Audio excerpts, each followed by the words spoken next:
And then I looked over here to the right and I was like, what is that shadow? What is that shadow? And some freaking how, there is a turtle that got stuck between two pieces of mesh. You can sit here all day long and everyone's doing something else. Look, see, those two females are just fighting right now. Oh, look, and check that out, you guys. Look what we found right over there. What is going on, everybody? Welcome back to another video here at the ranch. Today, you guys, we are going to be focusing on the aviary. As you guys know, everybody loves the aviary and everybody loves seeing what's going on inside of the aviary. Nothing new is inside of here as of today, but still thinking on new things we want to put inside of here. But I don't want to add too many crazy things because everybody is happy, healthy, and doing great. And once you change up the environment, things can happen, and we don't want that to happen. But today what we have to do is we need to cut back some branches because some of the things are starting to hit my head, and I don't like that. But today it is absolutely beautiful outside. It is probably in the low 70s, and that is like absolutely the best weather to work outside here in South Florida whatsoever. I mean, you don't even have to wear a jacket, but it's cool enough out. It feels like you're inside of the house with AC. It is amazing. And the animals love it too. We got a bunch of fresh fruit and stuff, so let's feed the animals. All right, so Tarocco's first. We got some soft-bill diet. We got some blueberries, some grapes, some plums, and some, that's it, apples, I think. All right, here we go.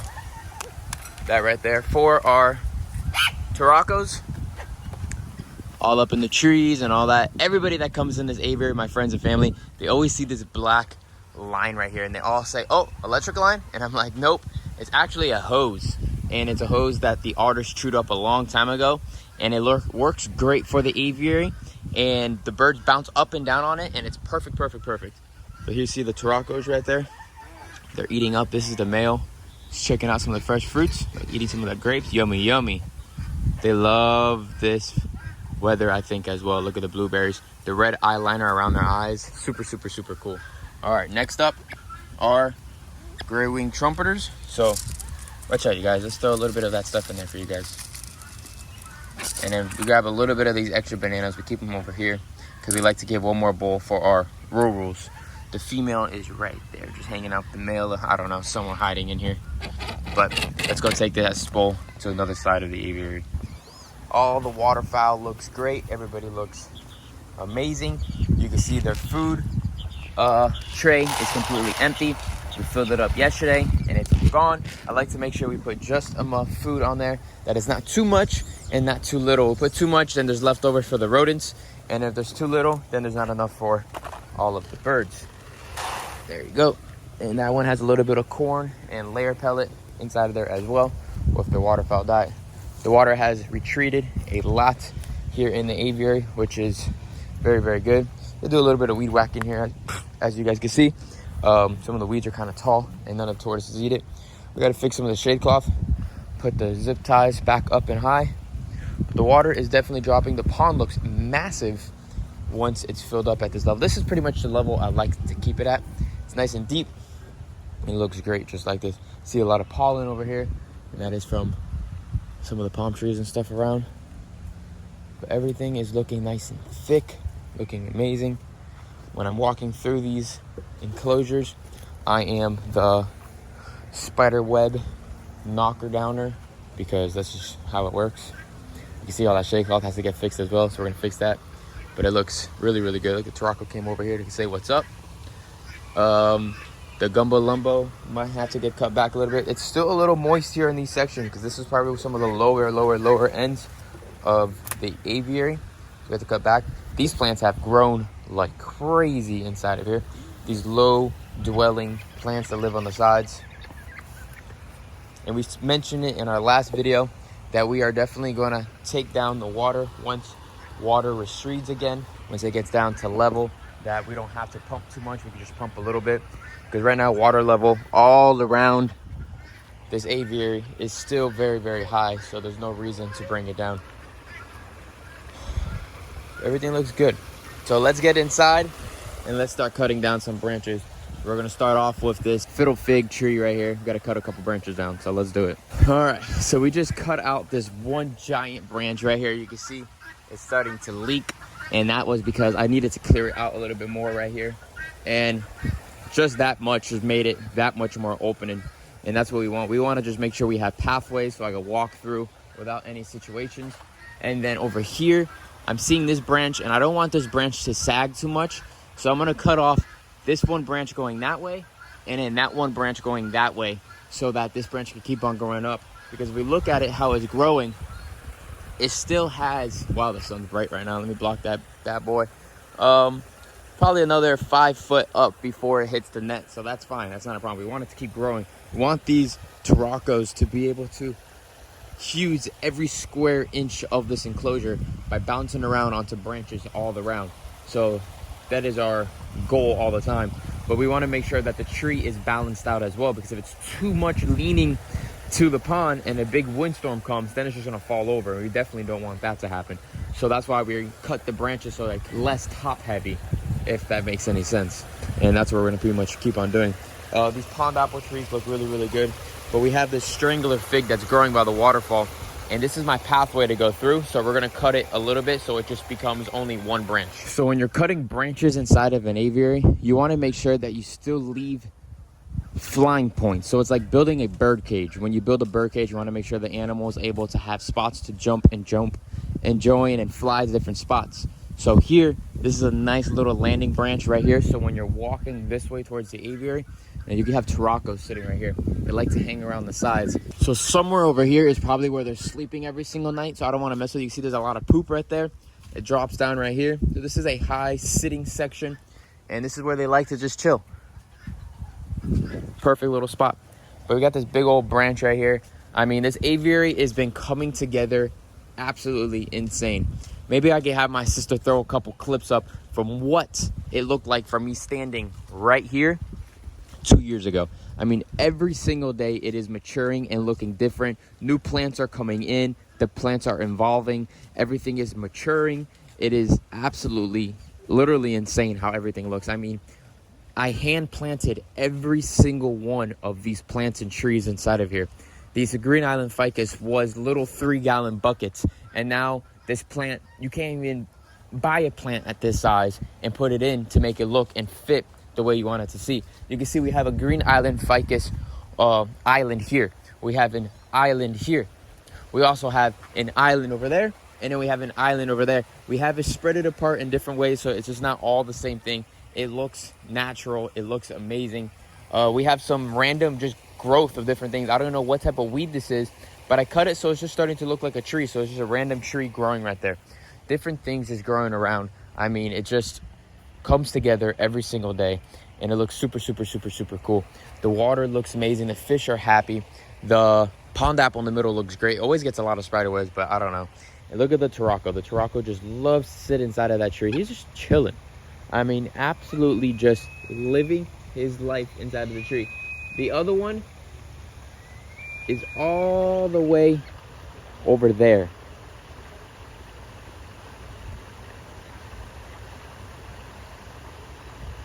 Just living its life.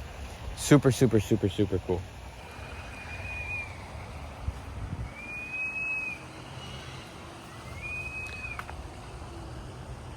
Super amazing. Love it. One day, you guys, one day we will build one 3 to 4 times this size. No time soon, no time when in the making, but we will do it. And it'll be really, really cool for all you supporters and everybody that has helped me to come to this journey and pushed me and love seeing my creations that I built here. It's really, really cool. I know a lot of people love this idea, and a lot of people have talked and want to build an enclosure like this. But like I said, it's a lot of work, and it's a lot of maintaining to make sure it always looks to tier and to take care of it. It's always evolving, like I've mentioned, and you always have to do more work. Look at the waterfowl. They're just living their best life. You can sit here all day long, and everyone's doing something else. Look, see? Those 2 females are just fighting right now. White cheek pintail and a silver wood duck. I don't know what displays or what they're doing, but they're just going at it. Then we have the white-faced tree ducks are always the bosses in here. So if somebody starts fighting too much, they get right into the middle of it, and they're like, what's up? What's going on? The mandarins decided to go down on the bottom in the main pond. It's funny, the pond in the middle is so big, but all the waterfowl rather just sit right up here in this small little wetland and hang out with where all the feed is at. I mean, this right here is more than capable of holding up to 20, 30 waterfowl species or 30 pairs of ducks with no problem. And it's always crystal clear. They get the best nutritious water that comes up right here. And then the ducks, I mean, all the fish wait on the bottom and get all their poo and everything that falls down. Super funny. Look how gorgeous the silverwood duck male is, though. And then Poncho, it's always right here, just hanging out. Right, buddy? Say hi, everybody. Be nice to the camera. Okay, be nice. Say hello. And his girlfriend's over there. So one thing I've been wanting to do since I built this aviary is to be able to climb my own trees in the aviary. Yeah, I'm only 3 foot up, but it's a start and it's really, really cool. So what I'm doing right now is I am creating shelves inside of the aviary so that there's different levels of shelving inside of the aviary so that the birds could jump up and down. And it's better for me to view the birds, better for the birds to jump up and down, and better for you guys to see the birds as well. So the back side of the aviary, I want to make sure there's always brush in the back so we don't see our neighbors. Ponchos always wants to be in the way. And then the front side is nice and clear so that from the front of the aviary we can take pictures and we don't see anything in the back, so it just looks like a big nice green bush. So right now what I'm doing is I'm going to start shelving a little bit more of this tree right over here and keep on getting it going. I definitely need to get like a little bit smaller cutters so I can reach, but that's okay. Here we go. Oh yeah, we got some nice opening air branches over here. And the Turacos are always watching like, what is this guy doing inside of our enclosure? Well, that's a big opening. Yeah, that's a real big opening. More than enough. We don't want to open it too much either because then that won't look good.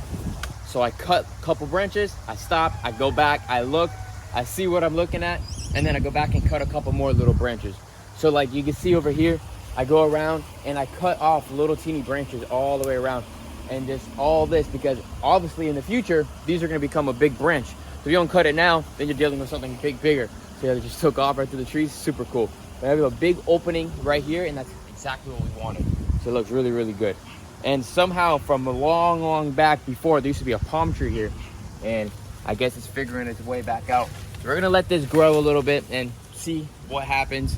Let it do its thing. If we don't like it, we'll cut it back.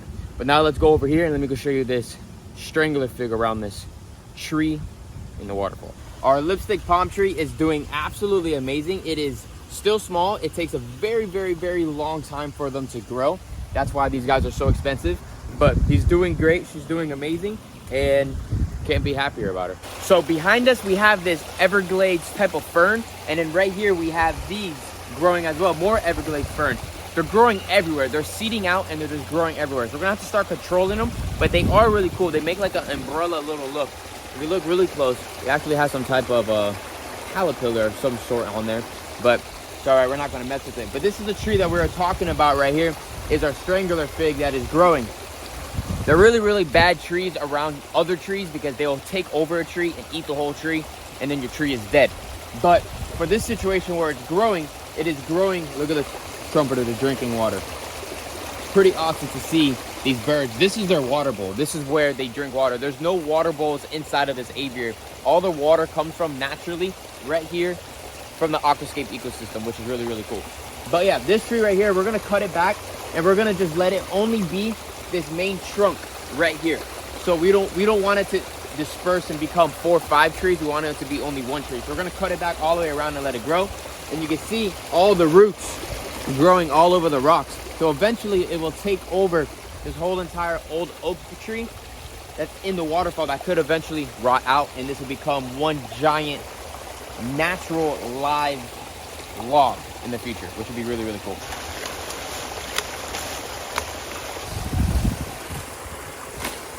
There we go.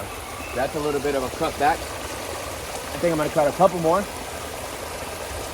This one on that side, and then that little one on that back side. And we'll just keep it those 3. I think those 3 for right now will be more than enough, and we can see what happens. We have this green island ficus coming on to this side, and the goal with that right now we'll see, is if it'll reach all the way and conjoin with this Japanese blueberry tree. And then when it gets to this size over here, which is gonna be, we're not gonna cut it, it's gonna be probably about a whole nother year once it gets over here. And then we can attach it to this big boy.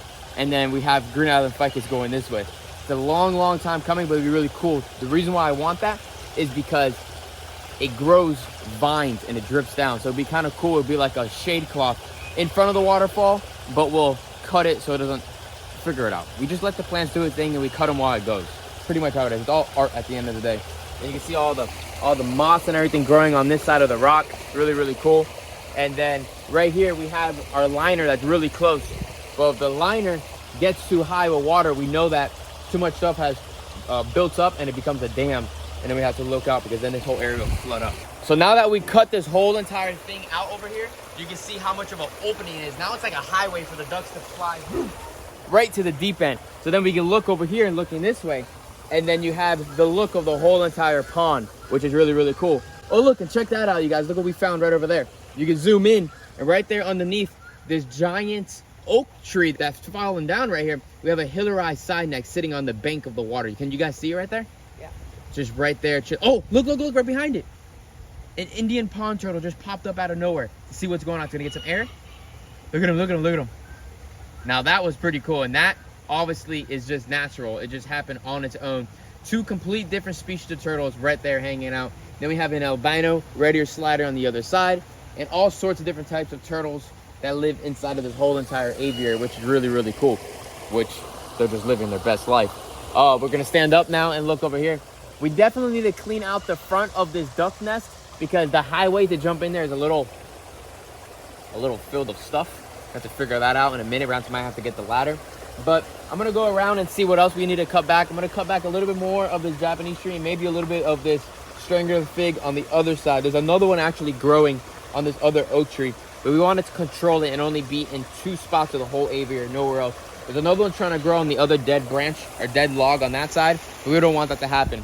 And the more I talk and the more we make recording, the more the emus and rheas come. They're real curious and they're always looking and saying, what is going on?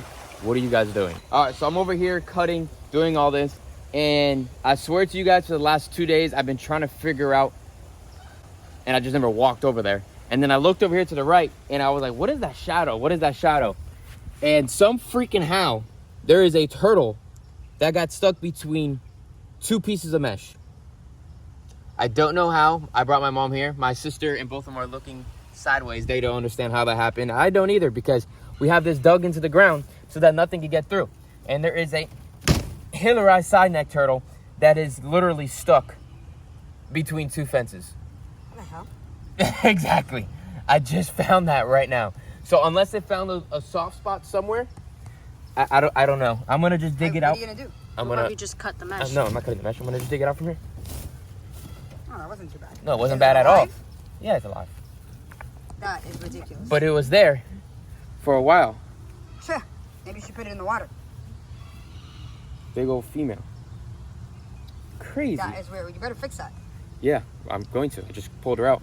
I have the stakes to put into the ground, and the stakes hold it into the ground so nothing can move. So we'll get them put into the ground and fix this all up.